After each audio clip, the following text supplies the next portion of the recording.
започна с представянето и след това ще дам думата на Михаил. Казвам се Благовеста Погиова и съм един от основателите на Фабрико. Ние създаваме софтуер за управление и обслужване на машините, но тъй като отчетността по ISO и спазването на стандартите са нещо много ключово в нашата работа, нашия софтуер е насочен към това да помага към тази задача.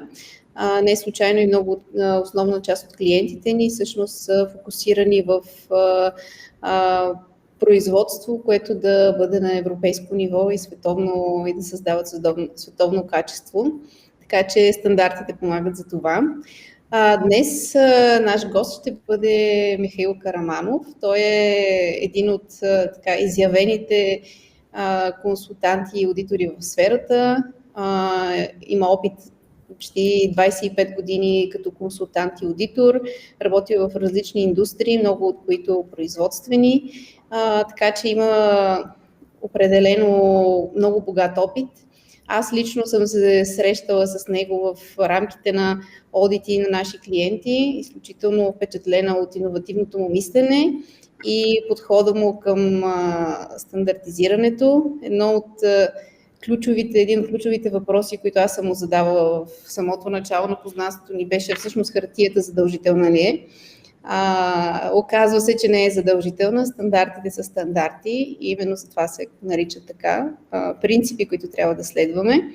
Но тук ще дам думата на Михаил да продължи с малко повече информация по темата, а пък аз след това ще продължа с въпроси, както и всеки от публиката е добре дошъл да зададе. Да, здравейте. Благодаря на Благовеста за така високата оценка, която представи пред вас. Да, наистина от 1998 година се занимавам в сферата на стандартите за управление на различни системи, като една от основната това е управление на качество и тук накратко ще ви представя и основните изисквания, свързани с поддържането на оборудването, един от основните принципи, които са заложени в тези стандарти на системите за управление. Така, аз съм машинен инженер по образование и практикувам както аудитиране на системи за управление, така и разработване, подобрение на системи за управление на качество, околна среда и всички други стандарти. Когато говорим за ISO стандарти,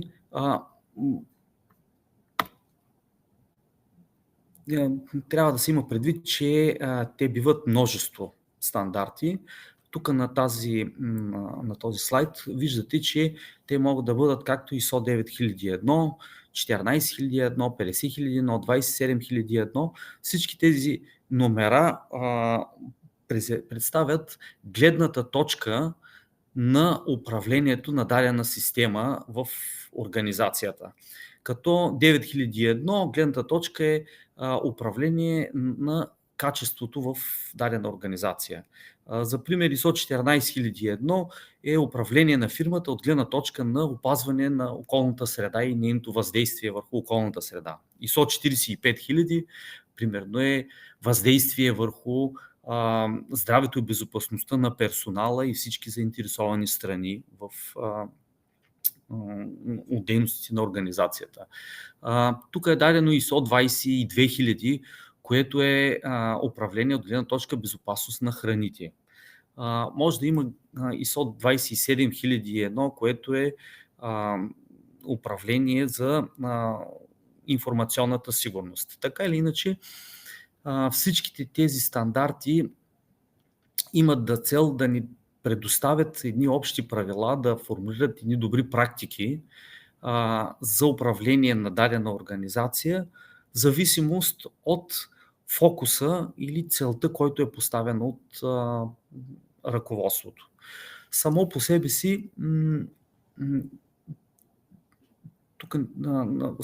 си най-широко обхватният стандарт е ISO 9001, защото той на практика дава препоръки за всички процеси, които биха присъствали в една организация. И съответно част от тези процеси са така наречените процеси, свързани с управление на ресурсите и в частност управление на оборудването, техниката и инфраструктурата. Един от основните принципи, който е заложен във всичките тези стандарти, е така наречения принцип на цикъл ПДЦА цикъла или цикъла на Деминг, който включва тези 4 основни стъпки. На първо място това е планирането, план, определяне на цели на даден процес за постигане на определен резултат. След това започва действието или до изпълнението на процесите. Третата стъпка, след или по време на всяко изпълнение на процесите, те трябва да бъдат контролирани, следени, измервани спрямо определени критерии, като най-общо това са поставените политики, цели, които има да изпълнява дадения процес. И съответно да докладваме резултатите от този контрол. И последната стъпка, четвъртата, е така наречено подобрението или действието за непрекъснато подобряване на всеки един от процесите. Както ви споменах, всички стандарти за управление ISO от серията ISO имат за цел да управляват определени дейности или процеси в нашата фирма, в зависимост от целите, които са поставени за дадения процес. Така, създавайки определен набор от мерки, действия и принципи, една система за управление придвижва нашата организация напред и подобрява във всеки нейн аспект. Затова говорим, че системата за управление, както съм показал на тая графика, тя подпира този цикъл на Деминг, който би трябвало да превъртаме във всеки един отделен процес в обхвата на дадената организация. Като основно е да постигнем целите и всяка цел да бъде надграждана. Така организацията ще търси едно развитие и подобрение сама по себе си. Сега, основният принцип, който все пак се залага, е, че не очакваме революционни постижения и революционни постижения във всички направления. Обикновено, в зависимост от ресурсите, с които разполага организацията, обстоятелствата, в която се намира като конкуренти, като основни клиенти, всички живеем в така разнообразни времена, да ги наречем интересни в момента, и обстоятелствата ни налагат някои от целите и стратегиите, които възприема организацията, да бъдат изтеглени по-приоритетно, да вземат по-голямо значение. Затова и системата за управление, изследвайки този принцип за подобрение и подход за подобрение, ние може да го прилагаме в всяка една област от нашата организация, за да бъдем по-ефективни, да бъдем по-адекватни с условията, в които се налага да функционираме. Така иначе това е дълга тема, системите за управление. Нашата цел днес е да представим един от процесите, така наречения процес за поддържане на системите за управление. И тук ще ви представя изискването на стандарта ISO 9001, свързано с поддържане на инфраструктурата. Така или иначе, за да се изпълняват управленските процеси, основните процеси в организацията, би трябвало да има едни подкрепящи или поддържащи процеси, където попадат и изискванията, свързани с инфраструктурата, На първо място, разбира се, са изискванията към човешките ресурси, защото те са всички стандарти ги поставят на първо място. Без хора няма как да се случват каквито и да било дейности, колкото и автоматизирани и роботизирани да бъдат те. Човешкият фактор няма как да бъде пропуснат, защото той е двигател на всяка една организация. Така, и изискването, свързано с инфраструктурата, е, както виждате, че организацията трябва да определи, осигури и поддържа необходимата инфраструктура, за да прилагане на своите процеси за постигане на съответствие с продуктите и услугите. Тоест, стандарта ни насочва ние да използваме пак този подход, да планираме, да осигуряваме, изпълняваме някакви ресурси, някакво оборудване, да контролираме неговото поддържане и при необходимост подобряваме тази своя дейност. Като тук стандарта ни насочва в следните направления. Процесите трябва да се изпълняват в някакви сгради и свързаните с тях услуги. Тоест, включително и ако говорим за селско-стопанска дейност, най-малкото те трябва да има съхранение на инвентар, на техника селскостопанска, т.е. винаги присъства елемента на някакви сгради, оборудвани и инфраструктура, която е принадлежаща към условията, където протичат процесите. На второ място са материалното обзавеждане, включително техническо и програмно осигуряване.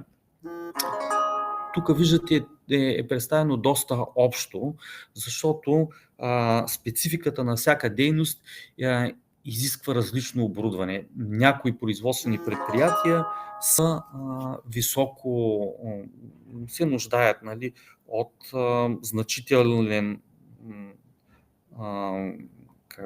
значителен обем от оборудване, специализирани машини, системи, поточни линии. Някои пък производства са повече фокусирани на ръчен труд, но дори ръчният труд, той също изисква да има някакви, да кажем, приспособления, маси, работни места. Най-малкото има изискване за работна среда, като климатизация, осветление. Тоест, винаги присъства техническото оборудване, а вече от 2015 година е включено и програмното осигуряване. Знаете, че без компютърна техника, без мрежи, без интернет осигуряване, почти няма дейност, която да се нуждае от нея.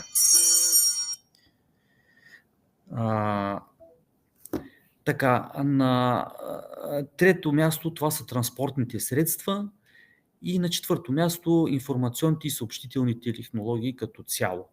Сега тук виждате в слайда съм включил и за обикалящата среда, защото сградите и техническото оборудване, те също трябва да осигурят и една безопасна и подходяща среда, свързана с процесите, които се изпълняват, най-вече и за човешкия фактор, за да оператори, специалисти, които работят в тази среда, също да изпълняват безопасно и ефективно своите дейности. Така, тоест стандарта тук не ни дава точна рамка как ние ще организираме нашето, какво оборудване ни е необходимо и какво управление и как ще го поддържаме. Но, както ви споменах, този цикъл на Деминг за непрекъснато подобрение, той присъства във всеки един процес, независимо дали той е управленски, основен за изпълнение на дейностите или продуктите, или пък поддържащ. И всяка организация трябва да намери своя начин за, да го наречем, за ефективно и изпълнение на тези свои процеси. Следващия ключов въпрос е, когато говорим за определене на процес и за поддържане на даден процес, идва въпроса как той да бъде документиран. И ето е изискването на стандарта, свързан с документираната информация, която дадена организация трябва да състави, поддържа, за да може да демонстрира първо да е видимо за ръководството и второ да е възможно да бъде проверяван даден един процес, той трябва да бъде документиран под някаква форма. Тук стандарта ни насочва, че има определени изисквания по различните си точки и клаузи, дава някакви насоки и когато започне една организация да съставя своята система спазвайки принципите на тези стандарти, трябва да се съобрази с тези насоки. И веднага виждате второто изискване. Документираната информация е определена от организацията като необходима за ефикасността на системата за управление на качеството. Това изискване насочва, че сами организациите трябва да определят в такъв обем документираната си информация за своите процеси, така че да могат те ефикасно да управляват своята система, зависи от гледната точка, нали? Дали ще бъде от качество, околна среда, информационна сигурност. И виждате каква друга оговорка дава стандарта, че обхватът на тази документирана информация зависи и може да се различава в зависимост от големината на организацията и вида на нейните дейности, процеси, продукти и услуги. Тоест, много често, когато работим с фирми, те така се оправдават с ИСО-то го изисква определена, да кажем, документация или поддържане на някакви дневници или съставяне на някакви графици, което не е точно така, защото сама организацията трябва да определи как ще управлява своите процеси, как ще ги регламентира и по какъв начин ще ги документира и след това по какъв начин ще доказва ефективността на тяхното изпълнение. Тоест, много е важно в самата фирма да дефинира и да реши каква документация ще създава, за да не затруднява сама себе си. Аз така като представител все пак на една бюрократична тема, което са стандартите, винаги се придържам към принципа, че трябва да се поддържа документация в нейната необходимост и практичност, защото бюрокрацията, както може да бъде полезна, тя може да бъде и една огромна спънка в самото управление и така много организации, когато чуят за ИСО, изпитват отвращение към тая дейност, което може би в резултат на така са ги посъветвали или така са прочели и не добре оценили изискванията на стандартите за управление. Много важно е и да се взема в предвид компетентността на персонала, който изпълнява дадената дейност. Тоест, при едно по-ниско ниво на компетентност и на квалификация на персонала, ние трябва да бъдем по-детайлни в своите изисквания и в своите документи. Когато нивото на персонала е по-високо, ние може би няма да се фокусираме към конкретни инструкции, а по-скоро ще гоним дефиниране на цели, дефиниране на показатели, които дадената фирма съответното лице в организацията ще изпълнява. И още няколко думи ще кажа в направление на документираната информация. документацията, стандарта не ни дава конкретно изискване под каква форма ще бъде. Тя трябва да бъде подходяща, както виждате, при създаване и актуализиране на документираната информация, трябва да осигури подходяща форма и носител на документираната информация за дадения процес. Тоест, не е задължително тя да бъде в хартиен вид. Аз много често се шегувам в някои фирми, ако за мен е важно да видя някакъв запис, някакъв документ, може да го напишете и на стената, може да го направите и на камък, да го издълбайте, но все пак колко е практично, нали, за ежедневната работа. Така че в съвременния свят, когато се опитваме да обработваме значителен обем информация, разбира се, тук идват и в полза новите технологии и всички електронни платформи за управление на документации, за доказване на дадени процеси. Много важно нещо е, когато управляваме дадена документация, тя да е достъпна и подходяща за използване, където и когато е необходимо. С други думи, ние може да сме създали огромни дневници за записване на оперативни дейности или за огромни графици, но ако в даден момент не можем лесно да ги използваме, не са достъпни бързо, да ни позволяват бързо ориентиране, тази информация става почти, как да кажем, безмислено да създаваме този обем от информация, при положение, че не можем бързо да се възползваме от нея. И не на последно място, тази информация трябва да бъде защитена по подходящ начин. Като тук стандарта ни насочва да не нарушава професионалната тайна, неправилното използване или нарушаване на целостта.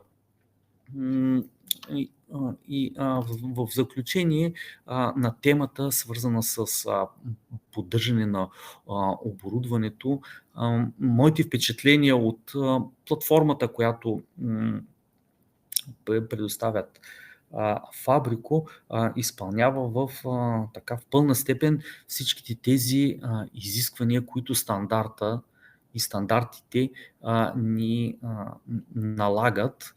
И хората, които експлоатират такава платформа, имат много добра видимост на процеса, който управляват.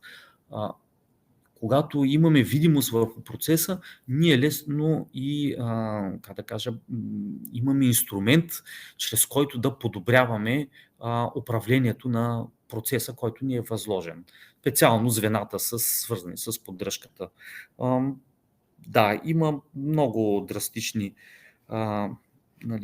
случаи на създаване на обем от хартиени документи, хартиени досиета, някъде пък изобщо липсват, което затруднява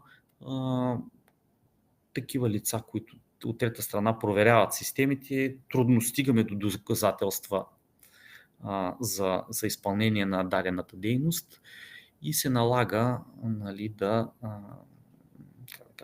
да прилагаме и други методи, за да установим наличието и ефективното управление на процеса. Пак казвам, когато работим в една електронна среда, когато тя е достъпна от всички потребители, е много лесно за всички заинтересовани страни, както управляващите и изпълнителните кадри, така и странични лица или трети страни, които трябва да потвърдят съответствие с изискванията на стандартите. В заключение, аз ви показах изискването на ISO 9001, но тук като тема е и изискванията на IFS стандартите. Това е стандарти, които са пряко насочени към безопасността на хранителните продукти и цялата верига, свързана с създаване и предоставяне на хранителни продукти пред клиентите, където изискванията за поддържане на оборудване, особено в частта хигиенизиране, изправност и всякакви чужди предмети по време на технологичните процеси на производство, е много критично и трябва да бъдат ефективно управлявани тия процеси, за да се осигури естествено безопасност на хранителния продукт. В тази връзка, особено за фирми, които се подлагат на IFS сертификация, е много важно те да имат ефективен инструмент за поддържане на производственото си оборудване. Това е от моя гледна точка. Ако имате някакви въпроси, може би благовеста или някой от участниците, нещо ви интересува, мога да отговоря както от изискване, така и от практична гледна точка, как може да доказваме поддържане на своята техника и инфраструктура. Много благодаря, Мишо. И много изчерпателно и много ценно. Определено аз извадих няколко цитата. Това с хартията винаги ми е важен въпрос. Много благодаря, че го засегна, защото аз лично много често съм срещала въпроса, но не това как можем да си го принтираме от вашия софтуер. Нали, хубаво е да чуеш и обратната страна, че всъщност гледната точка на аудитора е, че прекалено много хартия всъщност може да затрудни и да наруши стандартите, което е голям важен цитат за мен, който взимам. Да, аз обърнах внимание, че трябва да се осигури непрекъсната достъпност до информация. Значи ти можеш да имаш един гардероб с папки, обаче в момента, когато ти е нужно, ако нямаш достъп до тази информация, няма смисъл и това отвращава хората към стандартите и към ISO-тата, което е просто неразбиране, а не че ISO-тата са виновни. Какви съвети би дал за успешно провеждане на един подобен одит от твоя гледна точка? Кое е най-важно да се включи в процеса? Сега, значи, по време на един одит, първо, разбира се, всеки ръководител на даден процес трябва да е подсигурил, както се казва, регламентите, по които се води, те да бъдат лесно видими. Тоест, наличието на процедура, правилник или схема на даден процес, за да може лесно да бъде представен пред външно лице. Пак да вметнем един софтуерен продукт, той сам по себе си налага създаването на един workflow в себе си, в архитектурата си и това е абсолютно достатъчно на един ръководител на отдел да демонстрира какво е заложено като принцип в даден софтуер и това автоматично представя, че има регламент, по който се води дадения процес. Второто важно нещо, за да мине една проверка, един одит е бърз достъп до текущите документи, записи и данни, с които оперативно работи даден ръководител. Тоест, тези данни трябва лесно да бъдат представени пред третата страна. Аз в момента съм в одит и за съжаление процесите, които аудитираме, така са се организирали хората, че идва аудита по ISO и те вадят големите класьори с хартиените документи. И ние сега започваме да четем, да разлистваме и кое къде.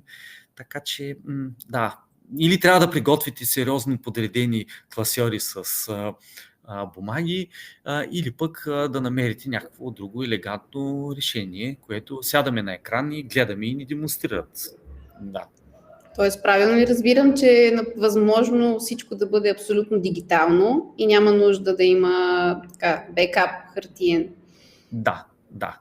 Възможно е, като отварям една голяма скоба, защото някои дейности, особено и в сферата на поддържане на оборудването, когато говорим за така нареченото надзорно оборудване, давам пример, някой съд под налягане или компресор, която работи над 10 бара, или пък климатични инсталации, които работят с фреон над 3 кг. Тук законодателството ни налага поддържане на определени хартиени документи, просто наредбите или законите ни налагат поддържане на определени досиета или ревизионни книги или повдигателните съоръжения над определен тонаж, те подлежат на частен или държавен надзор. Тогава неминуемо ние трябва да имаме хартиен документ, но той е нормативно изискван. Всичко останало, което не е нормативно изисквано, то може да бъде дигитализирано и аз навсякъде силно препоръчвам дигитализация, защото просто по-лесно се управлява документацията. Да, това създава и допълнителни, как да кажа, предизвикателства, защото тази информация, дигиталната, трябва да бъде съхранявана, защитавана и всички мерки, свързани с сигурност на информацията, трябва да бъдат също осигурени, но обикновено софтуерните компании това им е присъщо и живеят в тая среда и обикновено прилагат достатъчно мерки за осигуряване на тези изисквания. Това точно покрива и въпроса на публиката. Господин Венцислав Тасев пита дали трябва да поддържаме хартиени протоколи при условие, че ги имаме в Фабрико. Ами не, абсолютно не. Защото даже сега тук възникна в тази фирма, в която съм в момента, дори агенцията по храните започва да приема някои документи в дигитален вид, защото сега така им препоръчахме тук на клиентите. Показваш на екран, демонстрираш всички, особено моите впечатления, които са специално за Фабрико, както на десктоп, така и на мобилен телефон. Мога да вметна, че аз лично и мои колеги на нашата фирма приемаме като официален запис дори записи в Viber, защото там можеш да организираш специализирана група за даден процес или за даден отдел, в който оперативна информация бива съхранявана, разпространявана, достъпна и бързо да се демонстрира пред трето лице. Така че изобщо не е нужно да имаш разпечатани документи, при положение, че имаш едно досие на оборудване. И така, даже дали ще бъде оборудване, дали ще бъде измервателни средства, дали ще бъде климатична инсталация, дали ще бъде ОВК инсталация, това само по себе си е някаква машина, някаква система, която подлежи на поддръжка. Т.е. трябва да имаме планирането, да имаме нейното функциониране, да имаме контрол по нейното действие и да предприемаме мерки за подобрение, както ви споменах, цикъла PDCA. В един софтуер такъв като Фабрико, аз където съм проверявал клиенти, ползвайки Фабрико, те с лекота демонстрират тези дейности и надхвърлят информацията с много аналитични справки, защото когато говорим за ефективност, е важно да знаем една машина колко често ни прекъсва производствения процес, това колко загуби би ни донесло на производството и дали не е смислено ние да сменим машината, защото тя често прекъсва и ни проваля основното производство, вместо да продължаваме с нейното поддържане, изобщо да оценим ефективността и на машината. Супер. Други изисквания относно когато използваме дигитален продукт за отчетност, някакви, освен това, което спомена, да има сигурност, нещо специфично, което гледаш? Има ли разлика дали е така on-premise системата или е облачна система? Има ли значение кое точно потвърждава, че системата е сигурна в своите очи? Да, сега, значи пак зависи от коя гледна точка ще погледна на дадения процес. Ако разсъждавам от гледна точка на качеството, т.е. стандарта и тези изисквания, които ви представих, за мен е достатъчно тя да бъде достъпна в момента, в който ни е нужно. Но от гледна точка на информационната сигурност, тогава влизаме вече в малко по-широки изисквания. И дали да бъде облачна или локално инсталирана дадена система, зависи много от потребителя и какъв достъп има до интернет или как е изградил своята инфраструктура.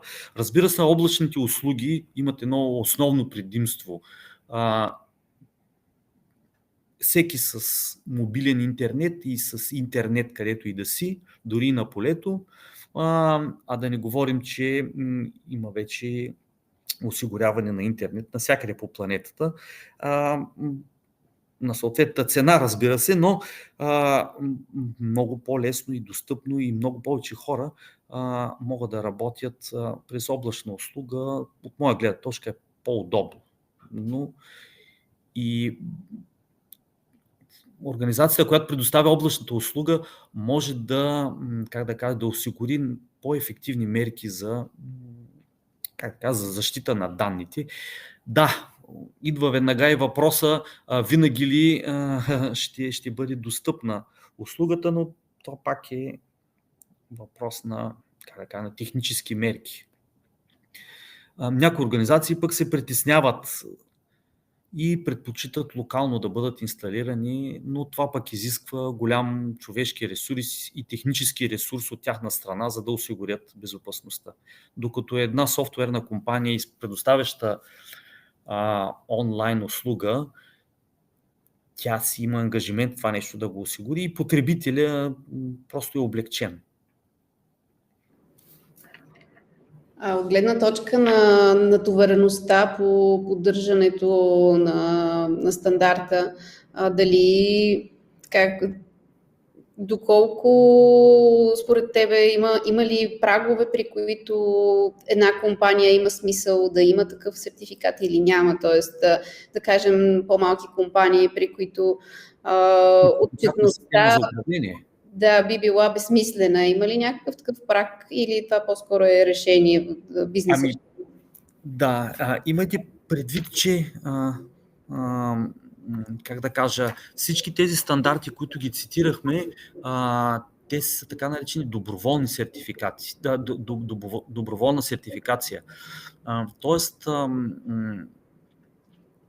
всяка организация в зависимост от своите цели, своите пазари, своите клиенти и желанието си дали да се развива и да подобрява своите дейности, може да избере доброволно пътя на сертифицирането. Тоест няма тук ограничение и граница. Всяка една организация, която иска да подреди своята къща и своите процеси по един ефективен и по един доказан начин, защото всички стандарти, те са синтезиран човешки опит в управление на фирмата и на организацията от различна гледна точка. Дали ще бъде от гледна точка на качеството, дали от информационна сигурност, дали пък безопасност на храните. Стандарти дават едни, правила, които са добити от много години синтезиран човешки опит. И когато организацията реши да подобрява своето управление, може да тръгне по пътя на сертифицирането, по изграждането на своята система на тези принципи. Като полето за подобрение е почти безкрайно, защото аз имам клиенти, които всяка година ме очудват с драстичните подобрения, които извършват. Те спазват тези основни принципи, които коментирахме. Това е цикъла от ПДЦА във всяка една дейност, включително като започнем от целеполагане, управление на човешки ресурси, поддръжка на своята инфраструктура и техника и така. навсякъде може да имаме подобрение, дори и в ежедневието си. Човек също може да, следвайки тия принципи, може да прави подобрения. Именно. Да. Добре, последен въпрос от мен. Междувременно, ако някой има допълнителни въпроси, също може да зададе в чата тук. Ти като имаш толкова дълъг опит в тази сфера и като консултант и като аудитор, какви тенденции забелязваш при последните версии и варианти на стандартите, в каква посока върви този сегмент и какво да очакваме в бъдеще? Сега от 2015 година всички стандарти се, ревизират в направление структура от високо ниво. Тоест те да следват едни принципи, самите стандарти се изграждат по един и същи принцип, с цел те да могат лесно да бъдат комбинирани и, интегрирани изискванията на различните стандарти в една организация и в една система за управление.